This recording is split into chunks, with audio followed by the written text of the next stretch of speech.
Welcome back. So today, we're going to build on the intuition that we developed last time with the SternGaelic experiment and start to apply some of the mathematical tools that you've been learning in your physics education to try to build a mathematical model to explain quantum mechanics. Okay? So the most important thing that I want to take from last time is this idea that the SternGaelic experiment defined for us two different possible measurements, right? That the particles that went in were separated into particles that had a z component of their magnetic dipole moment that was positive, or a z component of their magnetic dipole moment that was negative. There were only two possible outcomes of this measurement. There are only a finite number of ways for a particle to have a z component of its magnetic dipole moment. And so that idea that this physical system has some information that only has certain possible allowed values, well, that starts to sound a lot like what we talked about in oscillations and waves, right? That we had maybe vibrational systems, or we had masses on strings or pendula or whatever, but we had these systems, and what we saw was that that system could be decomposed into, say, a finite set, in many examples, a finite set of modes that had some physical characteristic about them, say a frequency, right? That was something that you could measure. And those were the only things that you could measure, right? And therefore, this mathematical model probably has a lot to do with this quantum state as well, with this quantum system. Here, though, for this particular measurement, right, these particles went in and had two possible measurements. I'm clearly dealing with a system that only has two possible states, right, which is something that reminds us a lot of this two-mode system from oscillations and waves, right? And all of that baggage that you have, right, all of the joy that you experienced when we learned about this in oscillations and waves is going to be useful here, because that mathematical framework of using vectors to represent systems that are built from, in that case, it was eigenstates. Right, for right now, it's just sort of states, right? It's measurement states. But we can use all of that baggage, right? We can use all of that mathematical terminology to try to describe what's going on here in this quantum system. Okay?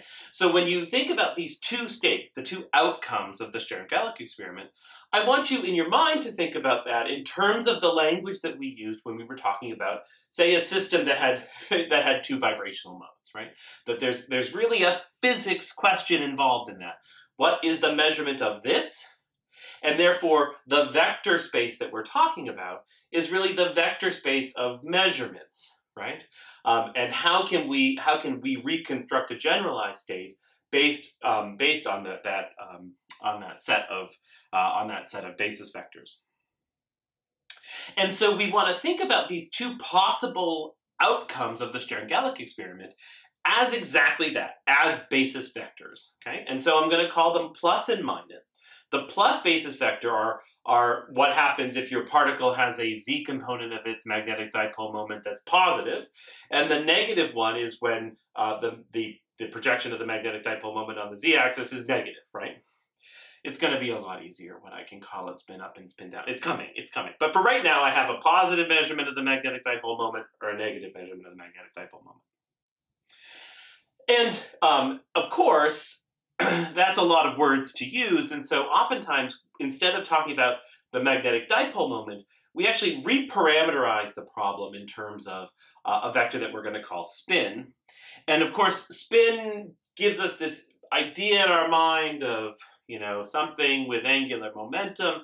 For right now, we're just going to call it spin, and we're going to define it exactly through the magnetic dipole moment with this constant of proportionality that gets rid of a lot of the units. Okay, so Q is the charge of the particle, M is the mass of the particle. The 2 is there for convenience and allows me to define this last thing, which we're going to call G, which is called the gyromagnetic ratio, and that's something that's special about the particular system. In fact, one of the great experimental achievements of the last maybe 50, 100 years is the measurement of this G for the electron is something that that has been really studied extensively in particle physics. Okay, so when you hear spin, at least for the context of the next couple of lectures, you want to think about spin as just being a simplified version of the magnetic dipole moment that's been rescaled by these factors, and so it has different units. And so I'm now talking, rather than about the z component of the magnetic dipole moment, I'm talking about the z component of the spin. And if I talk about the z component of the spin, then I can say the positive state has a z component of the spin equal to h bar over 2. And again, this is something that I experimentally determined. And h bar has this great value, 1.054 times 10 to the minus 34 joule seconds. I can't tell you how few times we're actually going to use that number, but it is a number. It's something that we measure. We get it from the SternGaelic experiment by calculating the force on the atoms and how high on the screen they look. But you can see why the idea of the spin is easy, right? Because I don't have q's, I don't have m's, I don't have extra factors, and I can say that the z component of spin is either h bar over 2 or minus h bar over 2, and the difference between that is exactly h bar, right? And that's Planck's constant. I guess we call it the reduced Planck's constant because this is actually equal to h over 2 pi. Okay, but and h is Planck's constant. Okay, enough about that number, right? You'll have plenty of exercise with that number. But plus is the value where I have a positive component of the spin in the z direction, and minus is the one where I have the negative component. And now I can actually say, okay, I can think about plus as spin up, and I can think about minus as spin down, right? But of course, and this is really important, that when I talk about spin up and spin down, or the components of the spin vector, these are determined by, they're defined by the SternGaelic experiment, right? It really is the SternGaelic experiment that's telling us what the physics is in this situation, right? It's the thing that's helping me, that's helping us to understand why there are two possible measurements, okay? Now, before we develop this further, I also want to just refresh your memory quickly about something that you've seen in courses before. But I'm using this Braket notation, right, where the line chevron is the ket, right, and this is the bra. And the bra I think about as a row vector, the ket I think about as a column vector, and they're related to each other by taking the transpose and the complex conjugates. Okay, we're going to need complex numbers in order to describe the symmetries and the geometries of a lot of the situations that we're going to encounter in quantum mechanics.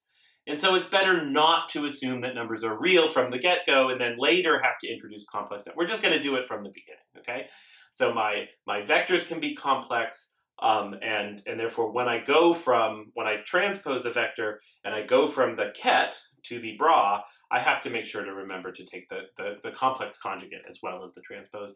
And I can't tell you how many people, myself included, on the first time doing a calculation, forget to add the complex conjugate part into doing this transpose. Okay. And I also want to remind you that when another piece of language or another piece of experience that I want you to carry through to this section, to quantum mechanics, is to remember also the Fourier trick from oscillations and waves. And that is this idea that if I have a general vector v, right, that and some basis, and the basis here are these basis vectors that I'm calling phi sub I, right? Okay, but if I have a set of basis vectors phi sub I can represent that vector v, as long as it belongs in that vector space, right, as a sum over all possible basis vectors times these expansion coefficients, right? And so before we try to take our electrons or our atoms and try to decompose them onto spin up and spin down states, I just want to remind ourselves how we think about doing that from a vector perspective from the beginning, right? And that is, if I want to take something general and represent it as a sum over states, I oftentimes want to calculate what those expansion coefficients are.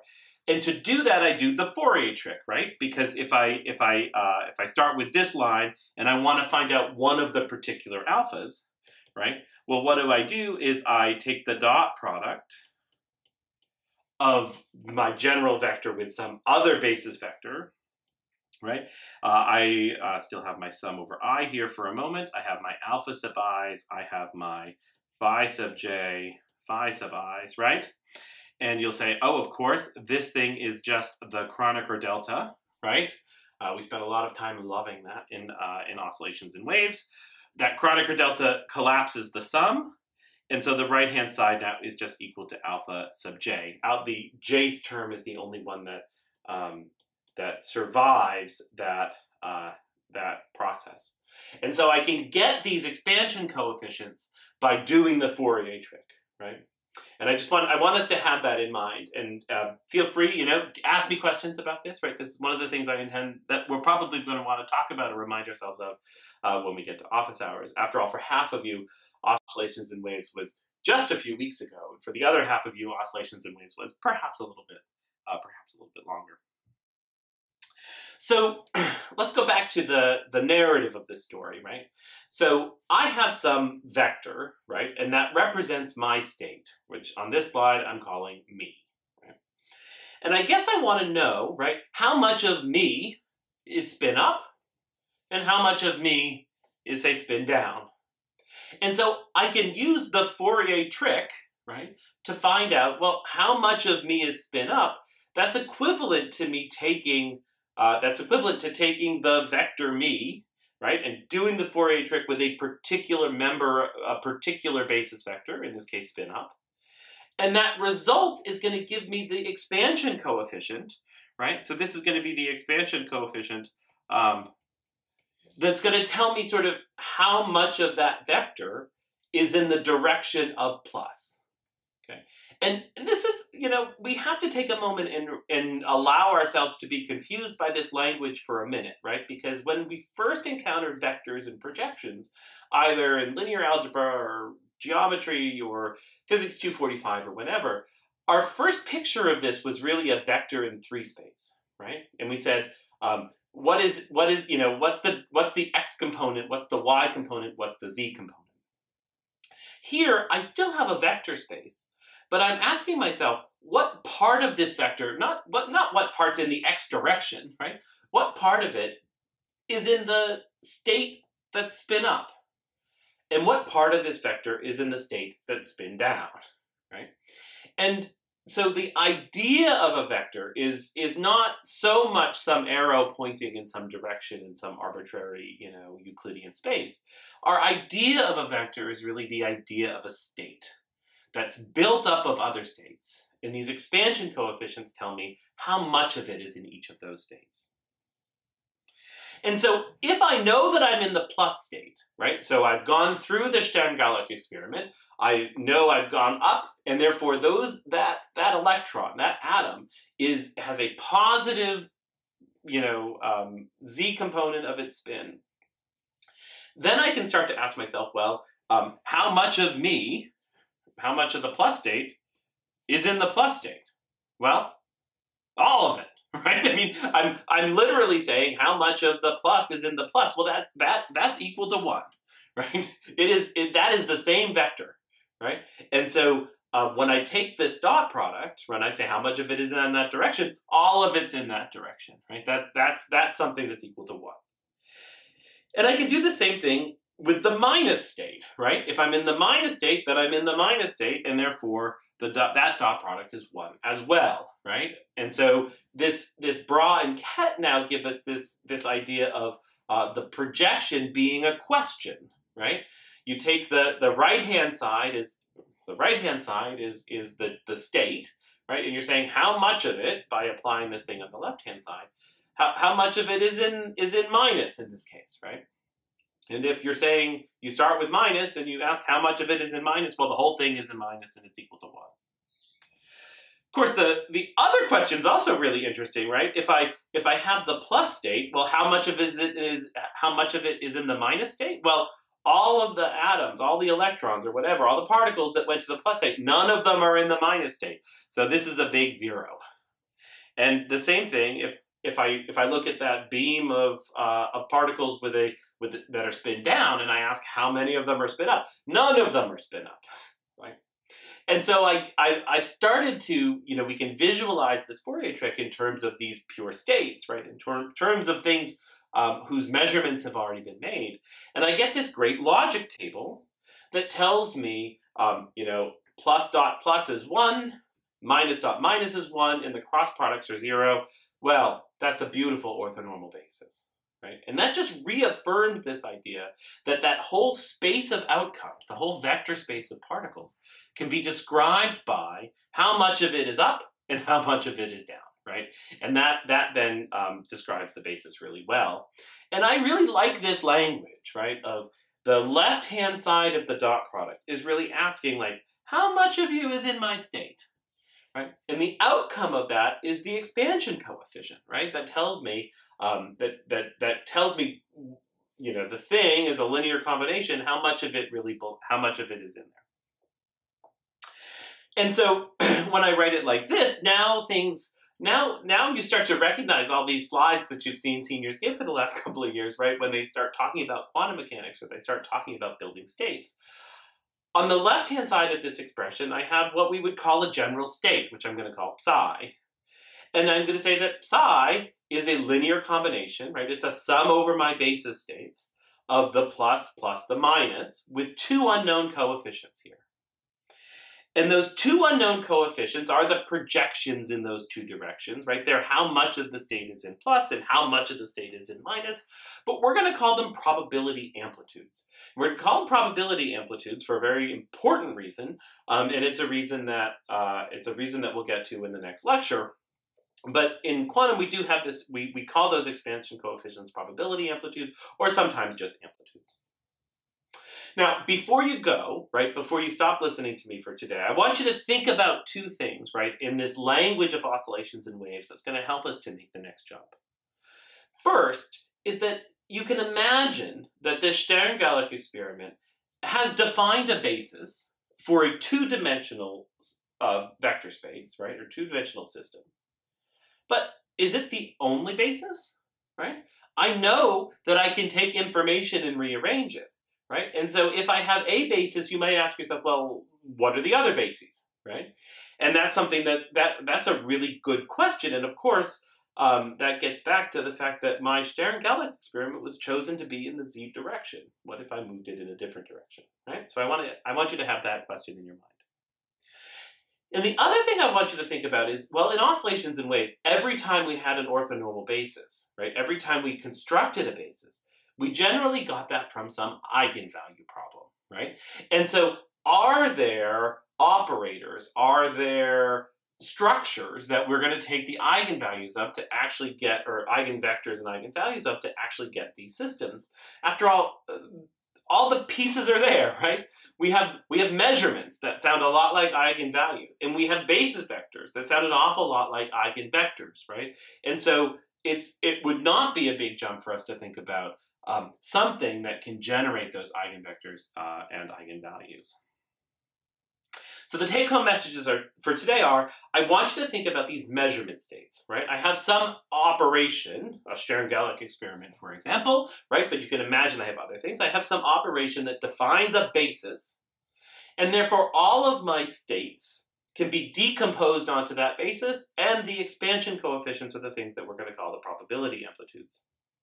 And for my system, where I have a SternGaelic experiment oriented in the z direction, I have a spin-up state and I have a spin-down state, and therefore any of the particles can be represented by a superposition of that spin-up state and that spin-down state. Okay, I'll see you soon.